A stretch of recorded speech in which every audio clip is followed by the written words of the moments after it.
The Toronto-born kids sink the Toronto Maple Leafs as the Buds lose to the Blue Jackets. Let's break it all down on today's edition of the Locked On Leafs podcast, part of the Locked On Podcast Network. It's your team every day.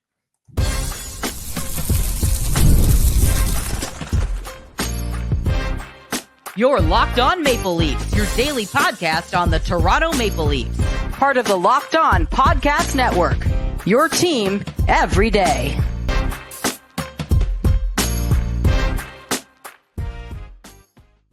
Hello and welcome into the Locked On Leafs podcast, a daily Maple Leaf-centric podcast hosted by myself, Mike DiStefano, and my co-host, Dave Morassutti. Today's episode is brought to you by Gametime. Download the Gametime app, create an account, and use the code LOCKEDONNHL for $20 off your first purchase. What's going on, Dave? How are we feeling on a Thursday? Well, not great, considering. No? You didn't like that game? Leafs fall 5-1 to the Columbus Blue Jackets. We thought, hey, maybe now that Columbus is good, the Maple Leafs will play them better, and they'll actually, give them some respect and possibly win the thing. Didn't happen. They get walloped 5-1. Now, I will say, I think the score is not indicative of how close of a game it was. I think it was a lot more of a tighter game than the score would indicate. 5-1 at least. I think you look at the expected goals. Technically, I think Toronto had like 51% of the expected goals at 5-on-5. Got to kind of tip your cap to Elvis Merzlikins on a pretty good game. But let's be honest, the big story coming out of tonight is Toronto-born kids absolutely crushing the Maple Leafs. You had Adam Fantilli rip home a hat trick in front of 70 friends and family. And then obviously Luca Del Belbaluz also finding the back of the net. He also of the GTA. And those two alone gave the Blue Jackets more than enough offense to take care of business tonight against Toronto. Yeah, and I mean, thanks to Craig Berube's decision to pull Hildeby with like 8 minutes left, Fantilli was able to secure the hat trick. Yeah, what'd you make of that decision, by the way? I thought it was very bizarre. So you're down 4-1, man. Well, I mean, down 4, you can pull that seems to be a thing nowadays. I do find that far more coaches are pulling their goaltenders down by 3 in the third period and trying to give their team a chance to win because every point is valuable, especially in this Atlantic division and in this wild card race where all these teams are all stacked up against each other. If you can try and get an extra point, you got to do whatever you can to get it. That said, I think 8 minutes is just too much. Like 5-minute mark, 4-minute mark, okay, I could see you pulling the goalie at that point, but 8 minutes, like, you don't think you're going to give up a single shot in 8 minutes? It just, I don't know, man. That was a questionable decision in my opinion. Yeah, it was. And again, the benefit factor of that was Adam Fantilli to secure the hat trick, Mother being first one to throw the hat on the ice too. That was kind of cute. It is. So I mean, he maybe he may I don't know how bonuses work. Maybe he worked back some of that money he had to pay out for the for the tickets tonight because he's basically probably played for free, or was that a bit of a deficit after that one? Yeah, really. But yeah, it was just odd because again, you're down 3. Yeah, you get 1. You're down 2. I mean, let's not forget when did that game happen? There was a game where the Leafs were down 5-1 to the Blue Jackets. Yeah, it was earlier this year or last year. I think it may have been last season. They stormed back, sent it to overtime. I think they lost it in overtime. They did. They lost in overtime. Classic. But I can understand, like, okay, the Leafs have been getting chances on that and things like that. But yeah, you kind of just take yourself out of it when you're down 4 with that much time left, rather than, maybe you get one within the next couple minutes. You get it down to 2, and then you can even consider pulling the goalie with 5 minutes left. Yeah, that's probably what I would have done, but Craig Berube a little bit more aggressive than I was, I suppose, doing that. But the only reason why you're down 4-1 is because it wasn't a good night from Dennis Hildeby, the goaltender for the Toronto Maple Leafs. I thought this was one of his worst starts that we've seen him now play in the NHL. And it really makes you miss Anthony Stolarz. Like when you have to go away from Joseph Woll, you don't have that safety net in Stolarz like he did earlier in the year. So hopefully he gets back, but also kind of brings the question of whether or not the team might dip back into the Matt Murray market, who's been down in the American League. He's coming off back-to-back shutouts. He played again last night as well. And honestly, I really think that they might end up going with Matt Murray for the next couple of weeks over Hildeby. Just seems like he's getting exposed. It just seems like, every game he plays now, he just, seems to be giving up at least one or two bad goals like tonight. Granted, I didn't think the defensive coverage was sound tonight. I think that he was kind of under siege for a good portion of it. The Blue Jackets didn't get a lot of shots, but they got a lot of quality chances in front of the net. And so he didn't get a lot of help, but he also needed to make a couple of saves that he just didn't to give Toronto a chance. And ultimately, that was the biggest difference tonight.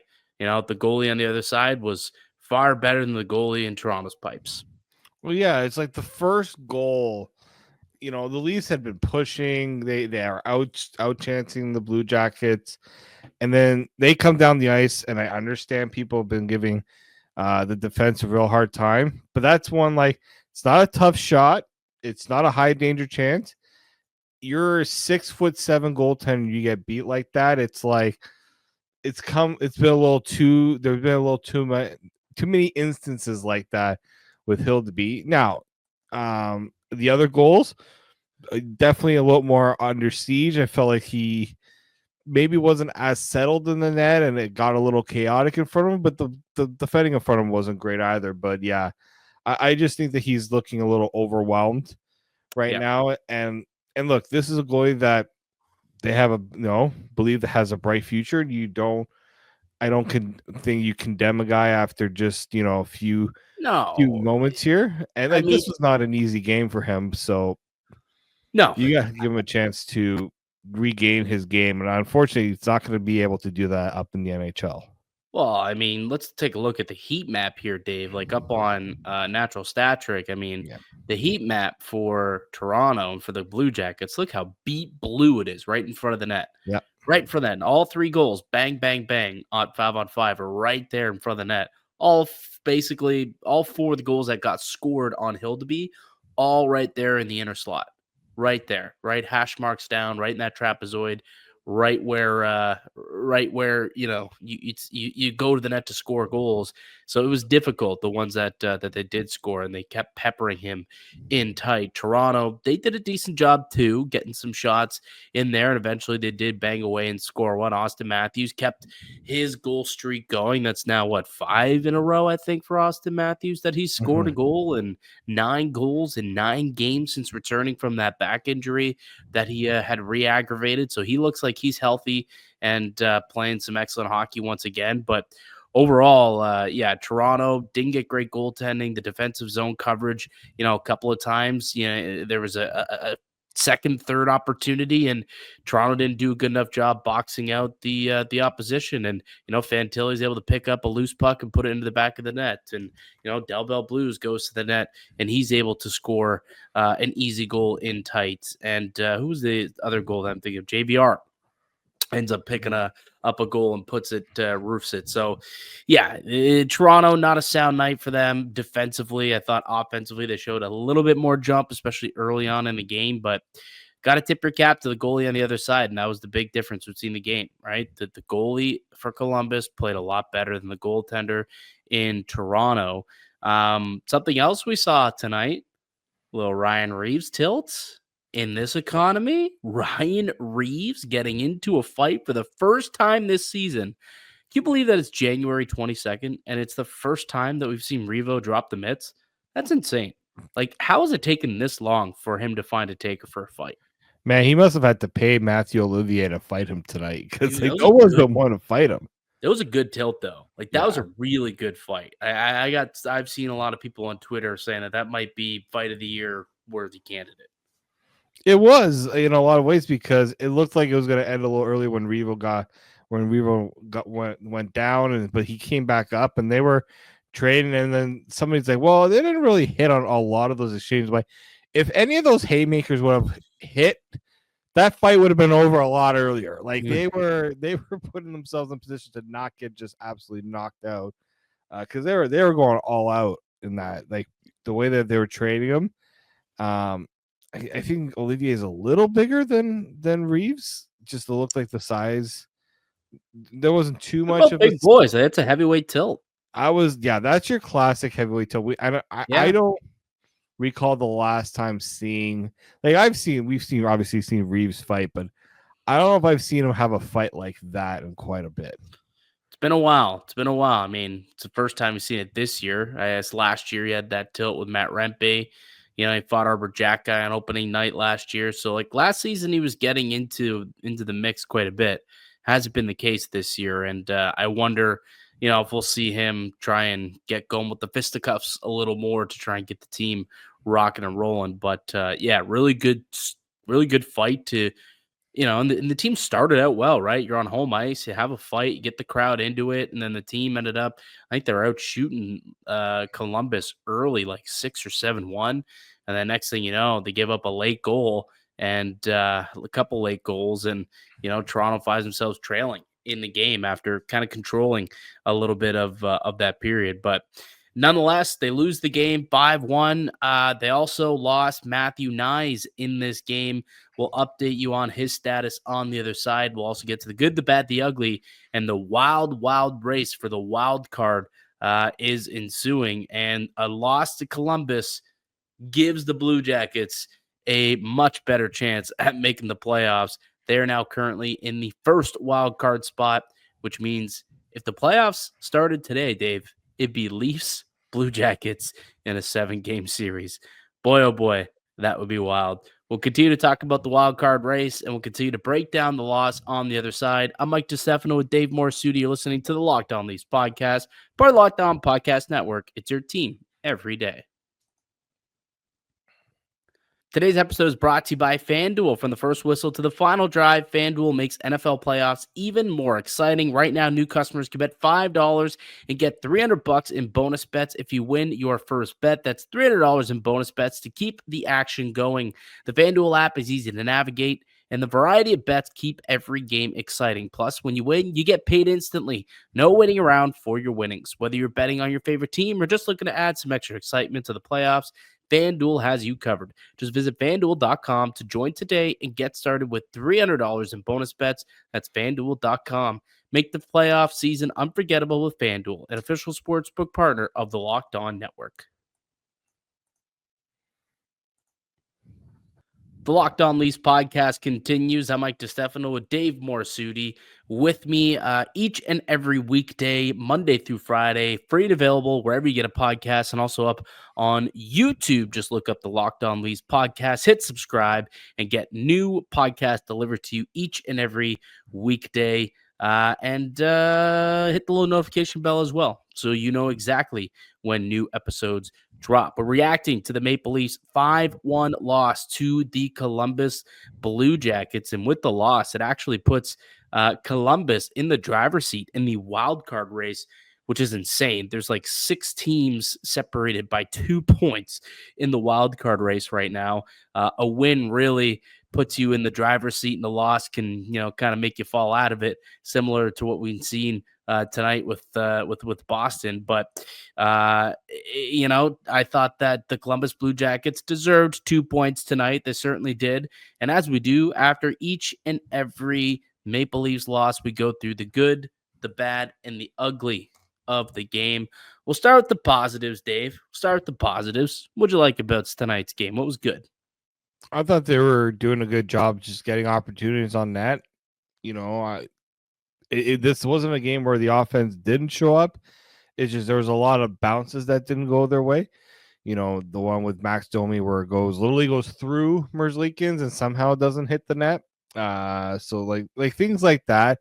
I thought they had, you know, good jump to their game. I thought the power play had chances. Just didn't, unfortunately, just nothing wanted to go in for them. Yeah, I thought they had a couple of good opportunities. I mean, we saw the shot map, obviously, from the game here. And if you look at the expected goals in all situations, they were expected to score 3.49, so 3.5 goals. So just goes to show that Merzlikins had himself quite a night. I wouldn't necessarily say he got goalied, but the Maple Leafs certainly made a push there in the third period, and Merzlikins and the post on that Willie breakaway definitely came to stop Toronto from coming back in this game. But you look at their offense, they ended up with 30 shots tonight, 39 scoring chances, 15 of them being of the high danger variety. So, I think they got their opportunities. I was with you. They got a little bit of offense, but unable to get too much. But Austin Matthews, I thought, had a good game. I mean, Matthews ends up scoring. He had 6 or 7 shots on net. I thought in the offensive end, there was times at least he had waves where he was pretty dominant, winning loose puck battles, getting those second, third opportunities for his line of Matthews, Marner, and Knies. They had a really good, first half of the game. Then obviously the Knies injury ended up kind of making them have to switch some things up. And Willie gets a chance to play with them, and it leads to a goal as well in the third period. But yeah, I thought they did enough to generate, but there's just no finish. Again, no finish for the team. But what are you gonna do? That seems to be what's been going on with this Toronto team this year. The bad, Dave. Ooh, I'll go with the goal, the first goal of the game that Hildeby lets in. I felt like that set the tone for the game. Yeah. You didn't like that too much, did you? Like it just, like, it wasn't like like it was a tough shot to save, right? It was placed in a good spot. It's just I feel like Hildeby made himself look small in the play, right? I felt like he needed to challenge it a bit more as a big goalie, right? You can't give up the angle like that, and it's too often we have seen him in these games give up the first goal is usually like it's not really a good goal to give up. That's become his MO a little too much. Yeah, I didn't like the goal also by Luca Del Bel Blues, and I get it. There was a turnover behind the net, and maybe he wasn't expecting it. Yeah. But like when plays, happening behind the net, if you're down in your butterfly, like make sure your pad's down. Don't get beat that Yeah. easily along the ice. Like that's just I don't know, just better positioning. I get it. He's tall. He's a big boy, so it takes a little longer for him to get down to his knees, I suppose. But yeah, I didn't like the fourth goal there from Luca Del Bel Blues, and you mentioned the first goal too, and even there was a couple that I think that they certainly probably should have had, like that. I think it was the second one by Fantilli where he just kind of picked it up along the boards, like or out in front of the net. Like there should have been better coverage there, but also like Hill to be, just be in better positioning. You're a big boy. All you got to do is make sure you get big, get square, and you probably could have got a shoulder on it. So not positioned well enough, in my opinion. And the rebound control was not very good too. So, Hill to be the rebound control, a lot of it, didn't really like it a whole lot in their own end tonight. The ugly though, what was the ugly for you, Dave? Net front defending. Mm-hmm. The last time they played the Blue Jackets, it was their rush defense that really let them down. This time around, it was their net front defense that let them down. Like just too many moments where they were like looking for the puck, and guys were like I guess it was the second Fantilli goal. Yeah, that's what I'm talking about. 4 guys around the net. Nobody picks up the guy open in front. Like, what are we doing here? Like, those are moments that are going to crush you in a playoff series where you're not locking in on those details. Yeah. Right. And that was just inexcusable. Yeah, and that's one where Minton kind of caught puck watching a little bit, and Max Domi's puck watching. He's watching, I'm watching the goal back right now, and literally Domi's just sitting there at the hash mark, allowing Minton to kind of circle from behind the net, find some open space, and no one's there. He's able to corral it, backhand, forehand, get some height on it, and put it up top shelf. And it's like, how do you have that much time in front of the net like that when there's 4 Leafs blue liners below the hash marks? You should not have that much time to do what you got to do. So definitely a big lapse there for the Maple Leafs. And there was a couple of times tonight where the Leafs definitely had some poor D-zone coverage. I also thought the power play wasn't very good tonight. I thought that was rather ugly. They showed I think it was in the second intermission, that the second unit literally had that one shift in the power play. It was over a minute long where they're just passing the puck around, passing it from boards down low, up high to the hash, back down to the boards, back up high. Lots of movement, tons of movement. Not a single shooting shot. it into shin pads. Dude, they didn't take a shot. What do you mean? Like, go back and watch Like, that. They didn't there was take a one, single like- shot. It was insanity. I'm sitting there the shot watching didn't the get in game. because it got blocked, right? Like Riley takes a shot. Oh, it got blocked on the way. OEL tries to take a shot. It gets blocked like right in front of him. Like, shot selection was like no one. Who's really the shooter on that unit? There really isn't one. And Well, that's the problem. Nicky Bobby should be a shooter. OEL has been a shooter from the point for many years on the power play. He should be able to. I guess Bobby McMahon's no longer on the second power play. He's on the first power play. Like, yeah, I get it. There's not like a lethal shooter on that second unit, but you still got to have that mentality to shoot the puck at some point. You can't just, keep it perimeter and then not filter it inside at some point. Because what happens? Exactly what happened. They didn't score. And they gave short-handed goal tonight too. Like, double trouble for the Maple Leafs power play. I think that it was very good. They were just a little bit too active with the puck, I guess, and not nearly as aggressive as I'm sure Berube would have liked him to be. That's for sure. Anything else you want to touch on for this game? Oh, the injury. Is there an injury update on Matthew Knies? Have we heard anything yet from post game? Berube just said that there won't be an update till tomorrow, which it's not usually a great sign. Sometimes it's just like precautionary. This might be something a little more, I wouldn't say serious, but we just have no idea. Like, I have no idea what could have happened there. Yeah, I have no clue what that possibly could end up being. Like, he looks like he laid the hit and just kind of took the worst of it and ended up on the ground and then went back to the bench and went to the locker room and was never seen from again. Hopefully it's not long-term because he's been playing well. That line as a whole, Matthews, Marner, Knies, like they've been playing well the last couple of weeks. And he is, fitting in there with the role of being a puck hound and being someone who can be the F1 and go and get pucks and then go to the net. Without him, it's going to have to move the lineup around a little bit again. Maybe Bobby McMahon gets an opportunity to try and play that role next game if Matthew Knies is going to miss some time.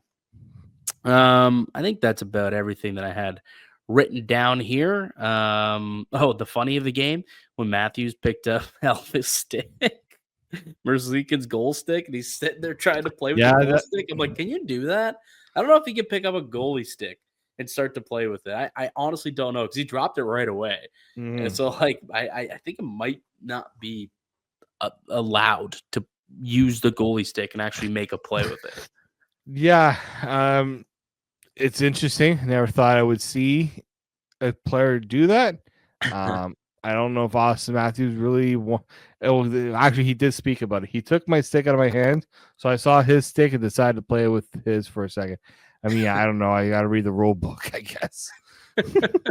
So it is illegal. You can't take the goalie stick. Yeah, you're not allowed to take a goalie stick. That's what I thought. I mean, just imagine players just deciding openly just ripping goalie sticks out. Yeah, but like that's where like it's a double standard. So Hildeby Merzlikins can take Matthews' stick off the ice and play with it. Why can't Matthews do the same for the goalie stick? Like, double standard, man. Double standard. That's why the rules and the rule book and sports, hate double standards. It's like quarterbacks and football. The game's a lot softer on quarterbacks, and goalies get special treatment here now. Anyways, I did think that was kind of funny. Gave me a little bit of a laugh when he picked it up. Like, has he got a goalie stick? Like, what the hell is going on here? Oh, that was funny. All right. With the win, though, Columbus puts themselves in the top spot in the wild card race. And it's a wild card race. And it's going to be throughout the rest of the season. Why don't we come back and kind of take a peek at the teams competing for those final 2 spots, maybe final 3 spots, with a spot available in the Atlantic Division and possibly another in the Metro. Something happened tonight that might have Devils fans worried. We'll touch on all that next here on the Locked On Leafs podcast. Today's episode brought to you by Gametime. I love going to live events, whether it's sports, music, theater, or comedy. One of my favorite memories was attending a Leafs game last year. The energy and excitement was unforgettable, and ended up going to overtime, and the Maple Leafs won. It was a terrific, terrific outing, and now Gametime has made it even easier for you to get tickets for your favorite events, whether it's with their new feature, Gametime Picks. This feature filters out the fluff to show you only incredible deals on great seats, so you don't have to waste time searching through thousands of tickets. Recently, I was looking for tickets to an upcoming concert, and I was using the Gametime app, and with the Gametime Picks, I found amazing deals and could even see the views from my seat before buying. The super deal was particularly impressive, offering great seats at unbeatable prices, plus the app's all-in pricing, showing the total cost up front with no surprise fees at checkout. Take the guesswork out of buying tickets with Gametime. Download the Gametime app, create an account, and use the code LOCKEDONNHL for $20 off your first purchase. Terms apply. Again, create an account, redeem the code LOCKEDONNHL for $20 off. Download Gametime today. What time is it? Gametime. The Locked On Leafs podcast continues. I'm Mike DiStefano with Dave Morassutti. The Maple Leafs falling 5-1 to the Columbus Blue Jackets tonight. And with the win for Columbus, it vaults them into the top spot in the wild card race. They now have 53 points, a .552 points percentage with a 23-18-7 record on the season. It's been an incredible year for the Columbus Blue Jackets, one that a lot of people did not expect, especially after the hard offseason that they accrued, the injuries that have popped up for this squad, and they still continue to roll on and win games. Bit of a Cinderella story here for the Columbus Blue Jackets, but this is a difficult situation here in the East when you look at the wild card rankings, Dave. I mean, we'll pull it up now and what it's looking like at this moment. But man, are things ever tight in the Eastern Conference? Obviously, you've got the Maple Leafs leading the way in the Atlantic with 62 points, and the Panthers second with 59. Then there's a bit of a drop-off here. Tampa, 53 points. They're still in that wild card battle, having to solidify a playoff spot. And then you've got your 3 top spots in the Metro pretty well locked in: Washington, Carolina, and New Jersey with 69, 61, and 60 points. And then it becomes a absolute dogfight for the wild card. There are 6 teams within 3 points of each other in the wild card race right now, between the Columbus Blue Jackets all the way down to the Philadelphia Flyers, who have 50 points. I mean, this is going to be an absolute dogfight from now to the end of the season to see who can lock in those final 2 spots. And I am for it, Dave. Well, and an interesting development tonight for the New Jersey Devils is that Jacob Markstrom got hurt and could be out for a bit. If you're Columbus, you're on a hot streak right now. Now, I know it's a 7-point difference, but you could make it very close. Well, they got a couple games in hand, too. So, like, if they win those 2 games they have in hand, all of a sudden it's only a 3-point swing between Columbus and the Devils. Exactly. So, you know, this is what everyone was talking about when they needed to get the wild card back, right? Having this wild card system, right?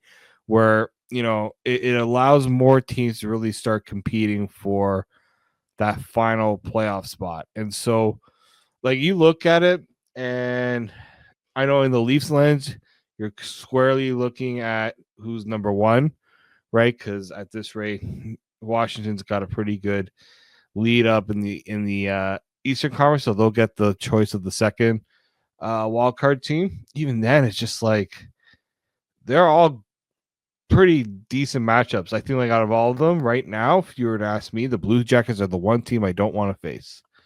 Right now, yeah. I mean, because they're rolling. Like, they've won 7 of their last 10 games, and they're one of the highest scoring teams in the NHL right now with the Columbus Blue Jackets. And you just saw the goaltending is starting to figure itself out with Elvis Merzlikins playing really well of late. I think he's won 4 of his last 5 starts with like a 920 something save percentage in those games. So they're starting to figure it out. Dean Evison has that team playing. I mean, we saw it. They got a lot of internal improvement too, with guys like Adam Fantilli having a good second year. Luca Del Bel Blues coming up from the American League as a rookie and being a contributor right away. Cole Sillinger has been a contributor. Kirill Marchenko, Dmitry Voronkov, like all these players that have been around and have been in the system, come up through the system, are now kind of just arriving on scene, and they're playing well. And the goaltending is holding up too. And it's got them in a playoff spot. It's got them in a wild card spot. It has them winning a game against the Toronto Maple Leafs, who, are playing some pretty good hockey of late themselves. Are you a believer in Columbus? Like, if you had to pick right now of the 6 teams that are battling it out for a wild card spot, so that's Columbus, Ottawa, Montreal, Boston, the Rangers, and the Flyers, I would say, which 2 teams would you be willing to bet your mortgage payment on? Who you betting the house on?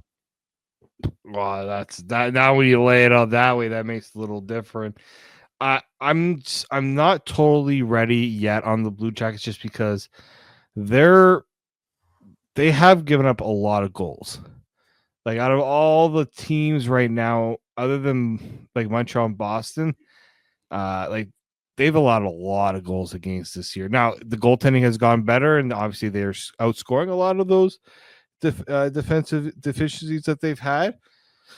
I think, like, if the Senators get good goaltending, I think they got a better chance of locking down a wild card spot. I do. I think that they've got the right pieces, and things have kind of gone really well for Ottawa. Part of me still thinks the Rangers are going to find a way, because right now they haven't made that big move, and I think that big move is going to come. And if it works, and if Shesterkin gets back to playing like we know Igor Shesterkin can, I see them really pushing up, because I think that Rangers team is too talented to not be in a playoff spot. Well, Dave, I don't know if you have been keeping track on what's going on with the Rangers, but they have picked up a point in 9 of their last 10 games. 6-1-3 in their last 10. So this is a team that has been picking up points and put themselves right back into the playoff position. And, there was that report over the weekend about the Rangers apparently getting real close to a deal with Vancouver for JT Miller. I guess there was some sort of disagreement with pick protection moving forward, but that trade could get revisited at some time, I would think, if the Rangers continue to win and they feel like a JT Miller deal puts them in a position to take that next step. I could see it happening, and if not JT Miller, someone else could potentially be the apple of their eye. So yeah, to me, I got the Rangers making it. I think the Rangers are going to be one of the teams that make the playoffs. And I'm a believer in the Blue Jackets. I don't know why. I watched them tonight, and I'm like, it's a spunky group. It's a young group. Dean Evison has them playing well. And you look at their last 5 games heading into tonight. I mean, the goaltending has been much, much better. They've got a 140 goals against and a 943 save percentage from their goalies over their last 5 games. So they're starting to figure it out in a lot of different ways. And I think they've got some good talent. So I'm going to ride the hot wave. I think they got someone also looking down above with them having a bit of a miracle season. I'm just gonna roll with it. So I think Columbus, and I'm with you with the Rangers. And of those 2 teams, I would prefer to play Columbus as for the Maple Leafs. If they had to pick and choose which one, I would probably still take Columbus over the Rangers, though, in a playoff matchup. Well, you kind of think that you have the edge goaltending wise in that series. Yeah, I know, like with the Stolars Wold tandem. Like, here's the thing: yes, the Leafs have lost both times against the Blue Jackets. Both times, Dennis Hildeby has been the goalie. Yeah. Right. I think it looks differently if Joseph Woll's in net. I do. And I also just think that The luck that the Blue Jackets got tonight, I don't know. Maybe that luck does continue. I don't know if they can rely on that too much going forward.